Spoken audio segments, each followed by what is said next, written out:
শুনলাম সবাই নাকি ইলিশ মাছের লেজের ভর্তা খেতে মাওয়া যায়, বাট আমি থাকি বরিশাল। আমি বরিশাল থেকে এখন কিভাবে যাব, তাও আবার ইলিশ মাছের লেজের ভর্তা খেতে?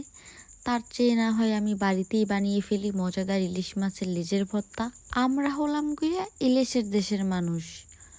আমরা খাঁটি ইলিশ চিনি এবং সেই খাঁটি ইলিশ দিয়ে কিভাবে ইলিশ মাছের লেজের ভর্তা করলাম সেটা আজকে আমি আপনাদের সাথে শেয়ার করব। হ্যালো এভরিওয়ান, টেস্টি রান্নাঘর চ্যানেলের পক্ষ থেকে আপনাদেরকে সবাইকে স্বাগতম।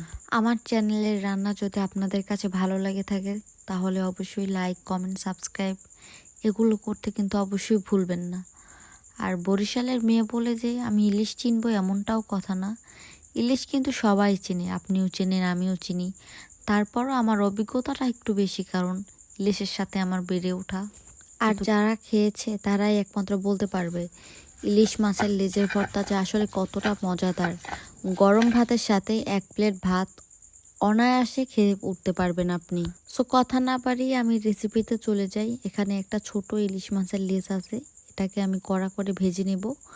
বাজার থেকে অনেকগুলো ছোট ছোট ইলিশ মাছ এনেছিলাম, আর যার কারণে এই লেজটা আমি একটু বড় করে কেটে রেখেছিলাম ভর্তা খাওয়ার জন্য।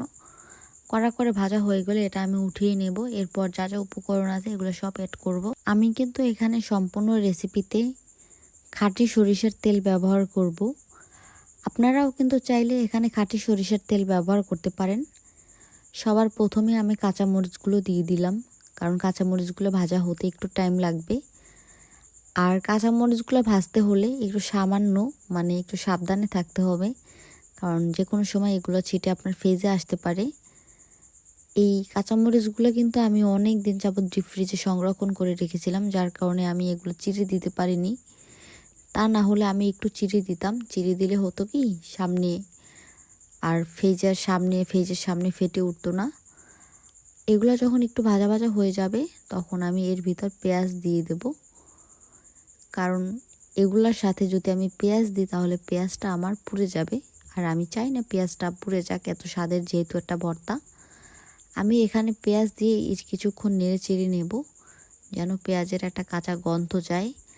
আবার একদম ভাজা ভাজা বেরেস্তা করব না, একটু হালকা ভাজা, একটু হালকা কাঁচা, জাস্ট এমনটাই থাকবে। প্রথমে আমি বাটনায় কাঁচামরিচটা পিষে নেব খুব সুন্দর মতন করে, যাতে এখানে কোনো ছোলা না থাকে।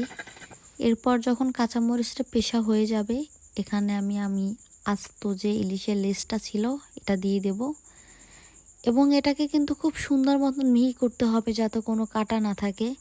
যদি কাটা থাকে তাহলে বাসায় বৃদ্ধ বুড়ো আমি একদম যতটা সম্ভব চেষ্টা করব এবং চেষ্টা করছি যতটা সম্ভব মিহি করে নেওয়ার, যেন একটা কাটাও আস্ত না থাকে, কারণ আমি আগেই বললাম কাটা থাকলে কিন্তু প্রবলেম হতে পারে।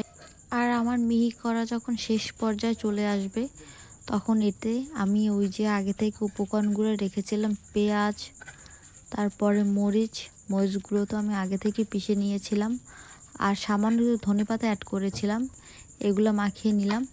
জাস্ট অসাধারণ দেখতে, আর খেতে যা হয়েছে যা বলার মতো না।